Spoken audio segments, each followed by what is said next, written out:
Renungan Harian Jumat 20 November 2020. Pekan biasa ke-33. Rumahku telah kamu jadikan sarang penyamun.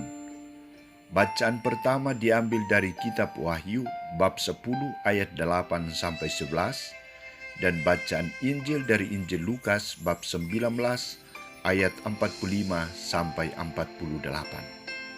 Saudara-saudariku terkasih, sekelompok anak-anak sekami ketika memasuki gereja bersama pendampingnya, masing-masing saling memberi isyarat agar tenang, sopan, dan menciptakan suasana doa.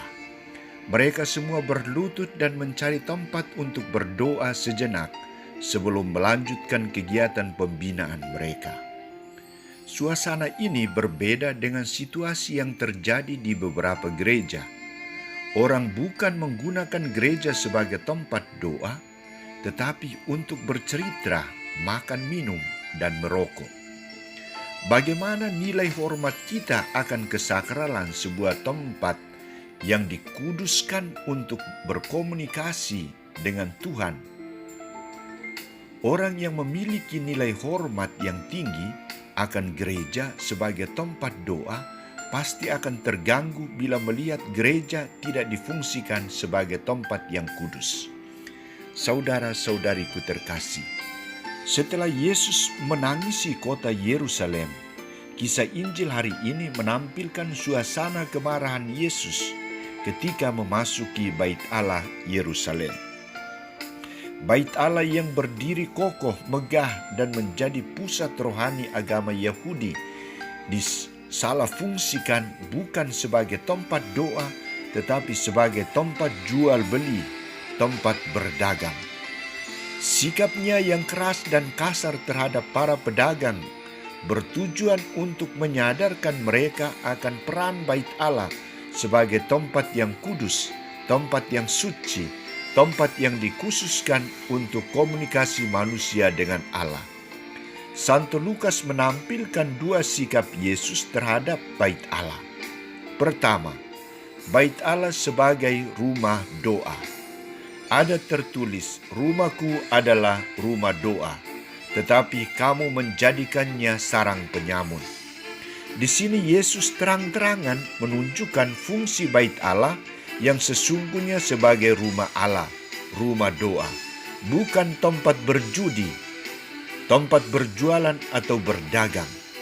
Kedua, Bait Allah sebagai tempat mewartakan sabda Allah. Setelah Yesus menyucikan Bait Allah Yerusalem, tindakan kedua yang dilakukannya adalah mewartakan sabda Allah di dalam Bait Allah.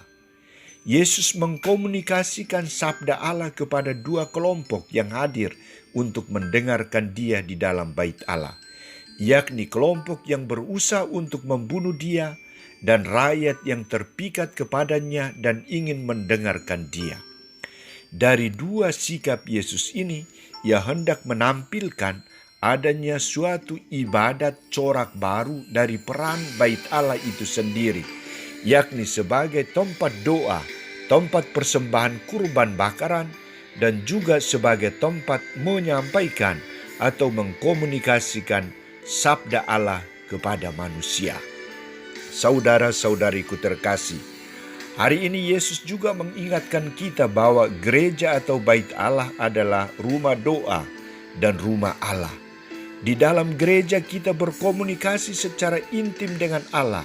Kita mempersembahkan doa-doa permohonan kita. Kita mendengarkan sabda Allah dan merayakan Ekaristi. Sejak kita memasuki gereja dan keluar dari gereja, kita telah mengalami satu suasana kudus, sakral yang kita terima dari Allah sendiri untuk menjadikan diri kita kudus dan berkenan di hadapannya dan sesama. Maka dalam pandangan baru, Santo Paulus mengatakan bahwa tubuh kita ini adalah Bait Allah. Bait Allah adalah rumah Allah. Dan jika rumah Allah adalah rumah doa, maka tubuh kita ini adalah juga rumah doa. Maka tugas kita adalah jangan mencemarkan rumah doa itu sendiri.